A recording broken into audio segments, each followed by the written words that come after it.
સવારે ફ્રીમાં ટેન્કર મોકલાવ્યું હતું અને ત્યાં આવીને અમારા રેકર્ડને નુકસાન કરવું, પાણીના વિતરણના ટેન્કરો બંધ કરાવી દેવા, એટલે આ બહુ જ દુઃખદ ઘટના છે. આ ઘટના ક્યારે પણ ચલાવી લેવામાં આવશે નહીં.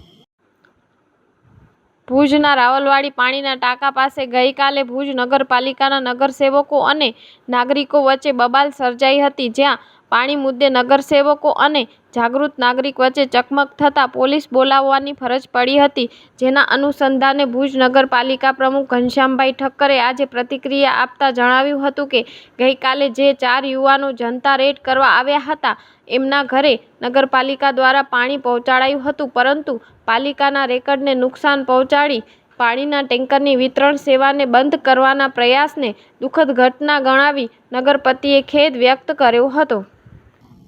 સૌથી પહેલાં તો ભુજના નગરજનોનો નગરપતિ તરીકે હૃદયપૂર્વક ક્ષમા ચાહું છું કે માં નર્મદાના નીર 72 કલાક આપણે ભુજને ન મળે આવું પહેલું બનાવ બન્યું હશે. એટલે ક્યાંક પાણીનો સપ્લાય નથી થયો, ક્યાંક પૈસા ભરેલા પહોંચનો પણ ટાંકા તાત્કાલિક નહીં પહોંચ્યા હોય.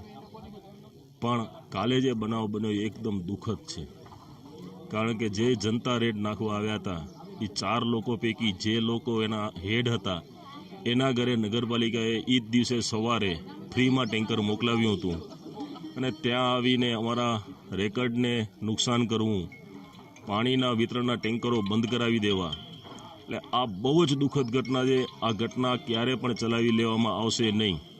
મને ખબર છે ભુજમાં પાણીની તકલીફ છે. હું નગરપતિ બન્યો એને હજી 3 મહિના પણ નથી થયા, પણ આવનારા દિવસોમાં હું જે વિઝન સાથે આગળ વધી રહ્યો છું કે ભુજ શહેરમાં પાણીના સ્ટોરેજના ટાંકા જોઈએ. શિવકૃપાનગરનો ટાંકો ટૂંક સમયમાં રેલવેની મંજૂરી એક લાઈન નાખવાની બાકી છે, એ આપી દેશું ભુજની પ્રજાના હિત માટે. હિલ ગાર્ડનનો ટાંકો અમે આવ્યા પછી જમીન મંજૂર કરાવી, ખાતમુહૂર્ત કરી, આજ પૂરજોશમાં એનું કામ ચાલુ છે.